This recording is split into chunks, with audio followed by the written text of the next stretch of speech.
Welcome to Modern Entrepreneur. Today we have Rachel Schnorr, Joseph Hogg, Kristen Mims, Carla Johnson, Elliott, Welcome to Modern Entrepreneur. Today we have Matt Coffey, who founded Customer Bloom in 2010. Seems like an eon ago.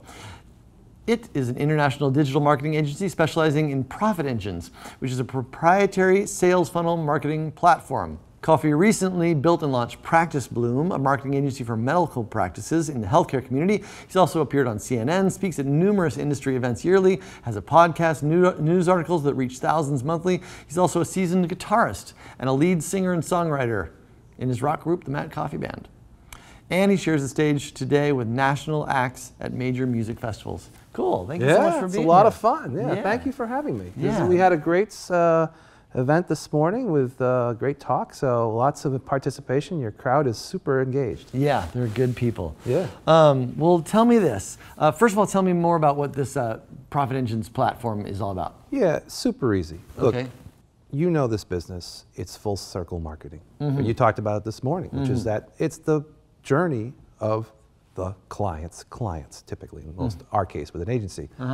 We've designed a profit engine, which is a really articulated sales funnel. Just has all the components, builds in all the automations, super turbocharged with all the little things that bring people from here to here to here, which is offer, landing page, conversion. And if you can get those three things figured out, put them into a sort of hyper bowl mode, which would, for our profit engines that we're trying to do for our clients, is we get them to the next level, which is to get them into a very sustained, kind of over the top strategy of sales funnel, like all the articulations that they don't necessarily want to know about or need to know about, but we build that, all that infrastructure in, and then they just make profit. So it's perpetually building profit for their clients and their, you know, for their journey of their patients in the case of the medical, or regular customers in our Customer Bloom pile, which would be our Customer Bloom business. Yeah, gotcha. So is this a software platform? Or No. It's so tech stack.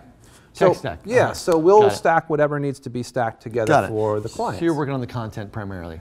Sure. And getting it all wired up. Content, ads, copywriting. You're doing the ads as well. Yeah, we do all the mechanics, every full little service piece. Agency. Full service from cradle to grave to actually now getting inside the clients and helping them with processing their own orders and processing their own clientele, because we found out, which you mentioned this morning, if you take the tasks and the things that you can do, which are kind of secret little hidden gems within some of these platforms, you can actually help a client move from not only getting them the lead, but helping them follow up the lead and get them through the process of building the infrastructure to help them be a better client. Yeah, got it.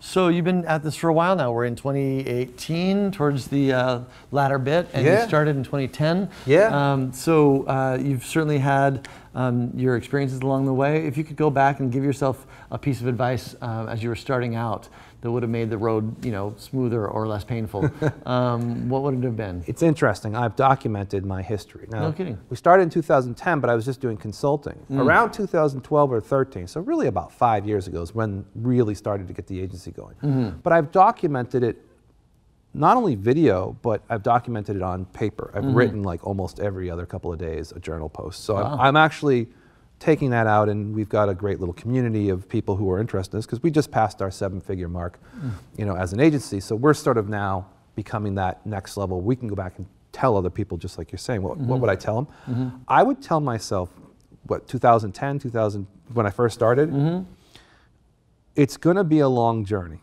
However, stay in the game and don't be afraid to take chances. Because that's where everything's come for me, was when we took the next level chance and figured it out. Yeah. So was there, so there was times when you felt like it was too hard, you were going to quit, you dragged your feet, or it looked too scary, or what was the problem? I don't think I ever got scared. I don't think I ever wanted to quit. But I think I got frustrated to a point where I started to point the fingers at my team. And I learned pretty quickly that it's not the team. It was me who's been the bottleneck, and I still am the bottleneck. You know, and it's how much can I remove from what I'm doing and then systematize it and get the team to do it, and that's when things get solved. Because I'm literally the problem in the company, which is that I'm taking on always too much responsibility, emails, Slack conversations, writing, all the things that I keep doing that I've got to release to the team and let them do it, and let me do stuff like we're doing today, which is to share some of the experiences and give better insight to other people who are looking to build their own businesses. Yeah. So stay the course, take chances. Tell me about a chance that you took that you were concerned about that worked out. Well, this is one of the stories I told this morning, which was, I think, appropriate. And a lot of people liked it. When we started doing these profit engines, we were looking for good candidates to run these, I guess you could call them mechanical automation, profit centers for clients that necessarily don't have them started today but need them.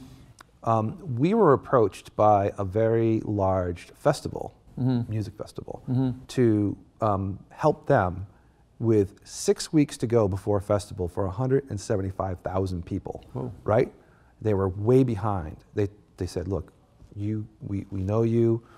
We've learned about you. We need you to help us like bootstrap and get like a bunch of stuff done like really quickly.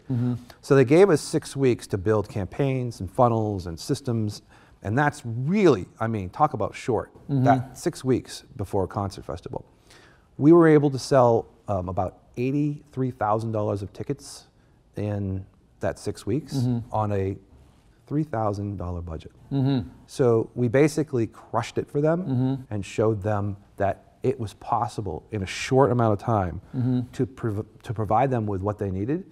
And that chance for us to actually step up and try to change our resource allocation to say, hey guys, we need to like help these guys out because it would be like really cool. And we have it as a case study now. And what ended up happening, that festival had my band play there as well. And so I warmed up for George Thorogood at that festival because they were so happy with what our results were. They're like, look, what can we do? Yeah. You've done way and beyond what you could do. I said, put me in. Yeah. So we ended up playing there at that festival. Cool. Yeah. Fun story. So monster event and stage size, roller coaster looking down at that, 40-foot stage when you're on that type of environment. It's kind of cool. Yeah, insane. So tell me what you think your unique skill set, and apart from the guitar, what you feel like your unique skill set is. I've been told I'm an entertainer. I think that's my skill set. So How does that translate to business? Well, just like today, up on stage, I think I told a really good story, and I think people engaged. At the end, there's Q&A. A lot of people want to now, engage with us post this conversation, but it's the information built into that entertainment so that people have got, not only they are listening, but they're engaging because I'm getting their senses started. So we're starting this sort of educational infotainment strategy in our business as well to try and get people a little bit beyond the normal logical level and get them to an emotional level, that's where I think some of the things that we've done have been supportive to that. And then where does most of your business come from? Is it from networking and stuff like this, or do you have other strategies for growing your business? Good question, and I think this is a big question for a lot of people, which is why they languor or they have problems with their sales, is they don't have enough bandwidth and they haven't done enough acumen on getting their reviews done. So we have a lot of people who come to us because they see that we have like 75 reviews on our sites. They're like pegged with 5-star reviews. We've got video testimonials. We've got tons of back-end third-party proof. So in the first indication that someone comes to us, they have a trust factor from a third-party level. So that helps from the very beginning, but we also have other parties like yourself and other vendors who continually recommend us. And it comes down to doing good work. If you do good work, you never really have to do much more than just be there to catch the falling, gold, I can say, right? So we literally haven't started even our own marketing campaign yet for ourselves because we're so busy with just inbound leads, but that's mainly just from good work. And the one thing we've figured out is that as we've now built a new medical start of our business, so we started Customer Bloom in 2012, Practice Bloom was started last year.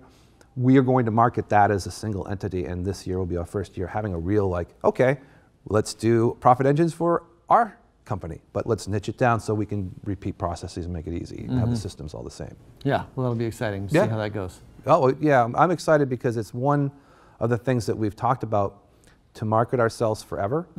We didn't do it with the original brand because it was so wide. We're like, well, who do we market to? Who's our avatar? What do we do?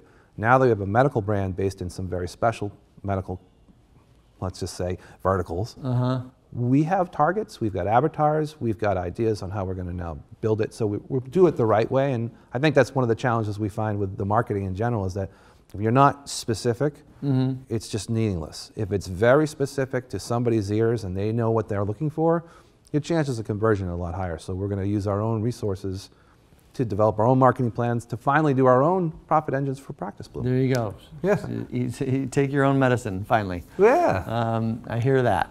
So what do you feel like your cutting edge is right now? What are you learning about? What's most interesting? You brought it up this morning, which was that I think it's the post process. We can deliver leads to any client, no problem. We've done that for years. But what happens to those leads? Do they follow up? Do they close them? Nobody's going to give us their books to go check their revenue. Here's how. But they are going to allow us to go back in and track and do post sale, right? So they came in, they were lead, they became something in your system. Now, what did that person do with that lead? So we've tried to figure out a way to do that, and just like you said, it's tasks, it's minding those tasks, it's managing the tasks, and then having a responsibility from our side and their side to say, look, I know this is going to get confrontational. You're going to need to show up. Meaning that it's just not us. Yeah. You're going to have to come back and show up, and you're going to have to tell us, why did you not follow up on all these leads that we just sent you? Why is there no tasks? Why is this not? That's the hardest part right now that we are trying to solve, which is to have someone who's going to be on our team, who's going to be responsible for that confrontational discussion. And that's when the owner of the business is going to come to us and say, if I need to potentially even let people go because they're not doing their job, I want you guys to let me know this. Because that's where we're getting to, which is we're finding the resources that the other clients that we're working with who've come back to us and said, you know, we're just not sure if this is working or not because we can't really see. Like we can see that you guys are doing leads, but we don't see the revenue. We're like, because you're probably not following up on anything. And though we can build all the automation and we can do all the things that we support, however, a human being has to close deals for clients. So we're working on that piece, which you eloquently put out today, which is that's really the bleeding edge for everybody now, is how deep do you want to get into the business and help your client succeed? Yeah. Awesome. What do you hope that your legacy will be when you come to the latter stage of your career? Interesting. So I've also, musically wise, I've thought about that as well. Yeah. So business and music all together. Somehow combine the two. Like, so someone will say, I remember that guy, his band played at Entrepalooza, then he spoke, Landon was like, yeah, this is awesome, we finally have a band at Entrepalooza. So I think it's more like putting together the two resources of really good information, really good emotional ties back to like an experience, a mutually shared experience. So someone can say, you know, that was cool, and I really learned something, plus I was entertained. And I think that's when my worlds become together, and the legacy would be that would be something I would like to do. Something new and unique and memorable. Something that I haven't seen anybody do yet. I mean, I've seen some iterations, but no one's done it to a point where I think, you know, I have the two skill sets to provide it. So I hope that would be things that, as I get more and more involved in these like events like this and more higher level music stuff, that I can bring it together. Yeah. And we've done that at our events. So we've had an event as well for the company that we just had a mastermind, and I brought my band down, and you know, we had an event, and it was a lot of fun, and still we had information as well. So it was kind of like a concert plus a party plus an entertainment. So it was like a lot of the things combined together that, hey, it was fun, and people talk about it to this day, like how much fun it was. And the example of that is sort of where I'd like to be from a legacy standpoint, to say, that guy kind of combined all this stuff together. It was really awesome how they figured it out. Yeah. Yeah. Cool. And what do you think it means to be a modern entrepreneur? We got this kind of unique moment in history. Things are different than they were, you know, in the past. What is unique about today in entrepreneurship? I think it's the chance of a lifetime at this point to become a personal brand, right? So to me, I look at this and go, we've got this short period of time in history where if you are not now taking advantage of building your own personal brand and building a strategy around building your like gravitas, you're going to be bummed out 5 years from now when like all the platforms are so mutated so that they're all paid ads and there's no organic, and it's like we can just see it coming, like Facebook and Instagram. I mean, you have the scale, these video cameras here today. you can scale yourself and get visibility.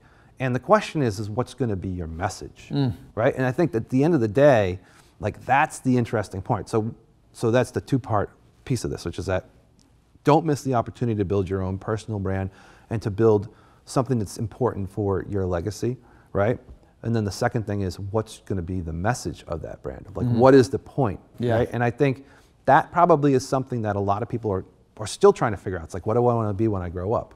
And I think for me, it's always been, hey, what's going to be cool that's going to make people happy, get them through their day and get them more productive?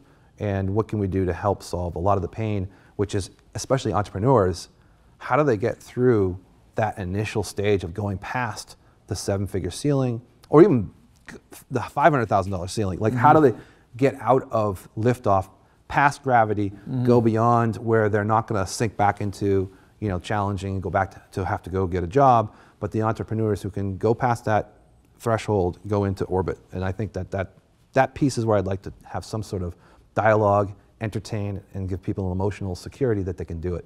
Cool. And it's not like I'm some kind of rocket scientist.